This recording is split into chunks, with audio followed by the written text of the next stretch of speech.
ஒவ்வொன்றும் இந்த திராவிடர்கள் நமக்கு வஞ்சகமாக சூழ்ச்சி செய்து வீழ்த்தினார். ஒன்று ரெண்டு இல்லை. ஜிஎஸ்டி விதிச்சது யாரு? காங்கிரஸ். விதிக்கும் போது கூட இருந்தது யாரு? திமுக.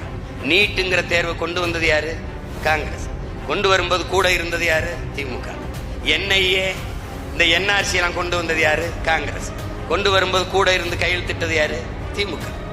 எல்லா நச்சு திட்டமும் இவர்கள் தான்.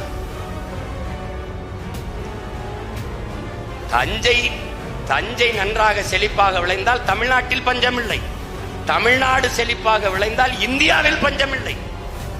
அவ்வளவு நஞ்ச நிலம் நிறைந்த வளங்கொழிக்கும் பூமியை ஒரு ஒரு ஒரு பெட்ரோல் இதாக இந்த மீத்தேன் எடுக்கிறதாக மாற்றியவர்கள் இவர்கள். திராவிட முன்னேற்ற கழகத்தின் பெரிய தலைவர்களில் ஒருவராக இருக்க நம்முடைய மதிப்பிற்குரிய ஐயா TR பாலு அவர்கள் மீத்தேன் திட்டத்தை கொண்டு வந்த போது பேட்டி கொடுத்ததற்கு நானும் அண்ணன் பழனிமாணிக்கம் அவர்கள் தான் இந்த மீத்தேன் திட்டத்தை கொண்டு வந்தோம்.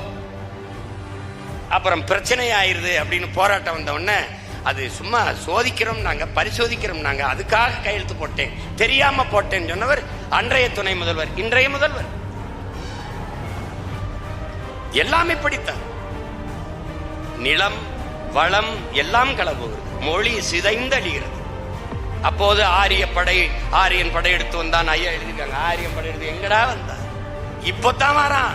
வடக்கன் படையெடுத்து வரான். 1.5 கோடி பேர் உள்ள வந்துட்டான். 1.5 கோடி வாக்குரிமை பெறுகிறான். வேலை வாய்ப்பை பெறுவது கூட பிரச்சனை இல்லை, அவன் வாக்குரிமை பெறுகிறான். வாக்குரிமை பெற்றால் அவன் இந்த நிலத்தின் அதிகாரத்தை, அரசியலையும் அதிகாரத்தையும் அவன் தீர்மானிப்பான். இப்போது தவிர்க்க முடியாமல் நாம் சில தொகுதிகளை மற்றவர்கள் கொடுக்க வேண்டியது வருகிறது போல இனி ஈரோடு, பெருந்துறை, கோவை, இந்த கிழக்கு, தெற்கு, இந்த மாதிரி தொகுதி எல்லாம் அவர்கள் இடம் கேட்பார்கள். இங்கேயே திமுக இந்த ஜவஹர்பேட்டையில இந்தியில சோரொட்டி அடிச்சு வாக்கு கேட்கிறது, இந்தியிலே பேசுகிறது. ஈரோடு கிழக்கிலே கேட்டாங்க.